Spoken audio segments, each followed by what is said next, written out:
Hello everyone. What do you do in a position where you're not sure what to do?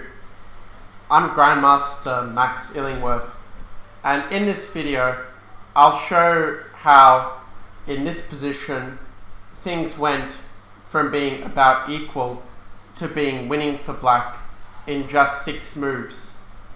You might not believe it. I know I didn't when I first saw this game. But let's think about this position from white's perspective. What is the move that you would play here if you were white? Feel free to pause the video and think about your move.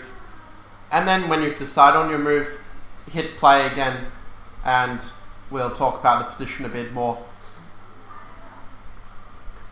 So welcome back. And one principle that I was reminded of quite recently is that if you don't see a way to make your position better, then the first step is to make sure that we don't make our position any worse. If we make our position worse, then it's almost a similar effect to if we were in Zugzwang in the endgame. So I think the move that white should play here is just a quiet improving move, such as king to g2. That way we just get the king off the back rank, and from there, well, black still has his pin down the d file, but because the knight is a bit stuck on f8, it's not that easy to exploit. I mean, if black plays bishop c5, then do you see a nice pin for white? Well done if you spotted rook c1, using the pin here to keep the white knight safe and I think ensure more or less equality here. If black tries to move like rook d5, maybe try and get the knight into the game and pressure the pawn on e5, then I think that queen c2 is a good reply, where we just offer the trade of queens. And I don't see any particular problems, say takes and knight takes c2 and so forth. So what happened in the game instead? Well, white played the move of knight to e2, and this move breaks this principle that when you have more space, you want to keep the pieces on the board. So what that means is that because there's this pawn on e5 that gives white a space advantage, well, we'll see that can actually turn into a space disadvantage in the game after the exchange of both pairs of rooks. Black played knight d7, attacking the pawn on e5, and white can't just defend it with f4 because of loose pieces drop off. The move queen b6, forking the king and the pawn here. Also, it's another position where you can see the value of having played king g2 in the earlier note. So white played knight to f3, and okay, in this position, white has defended his one weakness quite well.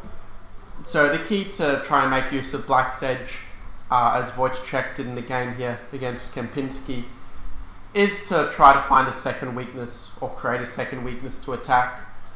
So what do you think that weakness would be in white's position? So nice work if you found that b2 was the second weakness, and black decided to attack it with knight b6 and going for knight c4. Personally, I think queen b6 might even be a slight improvement possibly.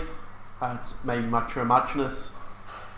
But after knight f3, knight b6, here white collapsed rather quickly, where maybe knight f4 is not so bad, even if I perhaps would have preferred knight d2 to stop the knight c4 idea. Nice little prophylaxis by white. But we had knight f4, black played knight c4, and okay, this is an opportunity to test your defensive skill a bit. So what do you think is the right way to deal with the threat of knight takes b2? So you might like to pause the video and come back when you've decided on your move. So in the game, white played knight to d3, which we'll get to in a moment. If white plays queen e2, then, and it's not a move that I see a clear refutation of, but I think that black would even play, say, b5 and kind of steadily increase the pressure against the e5 pawn, or even against f2. And it does seem that white is in for a long defense. So I think that the best move is probably to play queen to c2, and slow black up with the pin on the knight to the queen, also threatening b3 that way. Now after queen c5, I think I would just play queen c3, and I mean black is certainly pressing after b5, but white can play solid moves like king g2 and knight to d3, let's say. And I don't think it's a position that white will lose if he plays it accurately. But instead white played knight d3. And okay, how does black win material in this case?